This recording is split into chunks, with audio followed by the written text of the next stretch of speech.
हमारे आपके सामने भी परमात्मा पाने का विषय है, लेकिन महापुरुषों ने कहा क्या, जरा दो वचन सुन लीजिए तो आपकी शंका चली जाए। क्योंकि पूजा पाठ तीर्थ दर्शन से तो मिला नहीं। किसी इतने लोग बैठे हो, किसी को मिला हो तो बता दो कि जड़ पूजा से चेतन नहीं मिलता, चेतन से चेतन और जड़ से जड़। इसी इतनी बात को आपने अभी तक नहीं समझ पाया कि जड़ चेतन में अंतर कितना। गोस्वामी जी महाराज ने रामचरितमानस को लिखकर यही इन्हीं शंकाओं का समाधान किया है। जड़ चेतन ग्रंथि पड़ गई, यद्यम रखा छूटत कट में। जड़ चेतन की गांठ तो लग गई, लेकिन जीव के बस की बात नहीं है कि स्वतः खोल ले।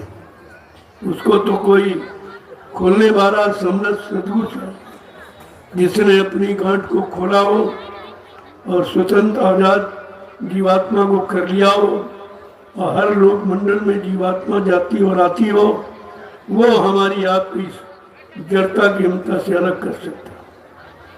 इसलिए हमें करना क्या है, जिन्होंने मालिक को पाया उनकी प्रार्थना करें कि दया कृपा मेहरबानी कर दो, हम सब भी उस मालिक को प्राप्त कर लें। क्योंकि ये मिलेगा तो मानव शरीर से और किसी शरीर से नहीं।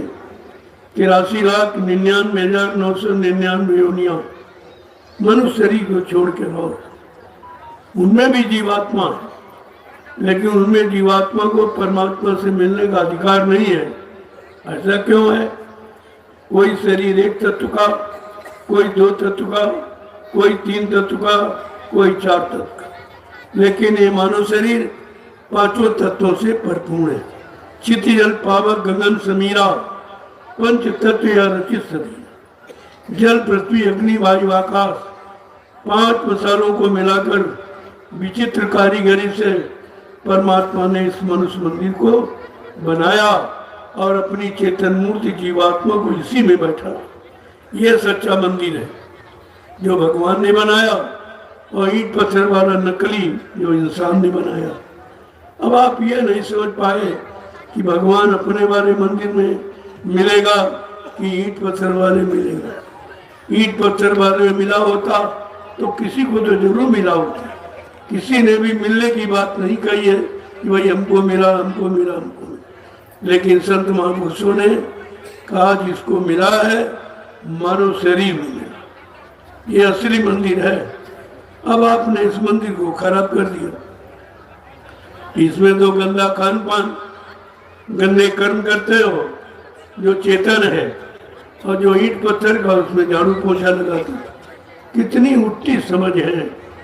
इस उलझन को किसी ने सुलझाया नहीं है, और आपको उलझाते गए, उलझाते गए, उलझाते गए, इतने उलझ गए हो कि सब के सब फंस गए। किसी ने निकलने की बात आपसे नहीं कही है कि हमारी ये उलझन सुलझाएगा कौन। जबकि लिखा कि बड़े भाग मनुष्य तन पावा, और सुर दुर्लभ सतग्रंथन गावा, कि नर तन सम नहीं कवन ही, और जीव चराचर याचत जय, कि साधन धाम मोक्ष कर द्वारा, और पायन जय परलोक है समारा। कितना साफ साफ संत गोस्वामी जी महाराज ने रामचरितमानस में वर्णन किया है। उनके बड़े भाग्य हैं जिनको परमात्मा ने अपनी बार मनुष्य मंदिर दे दिया, बड़े भाग्यशाली।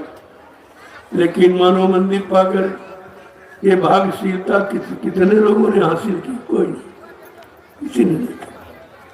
करेगा कौन? जा पर कृपा वही सतगुरु की, वही हुए निहाल, और बाकी फंसे काल के जाल।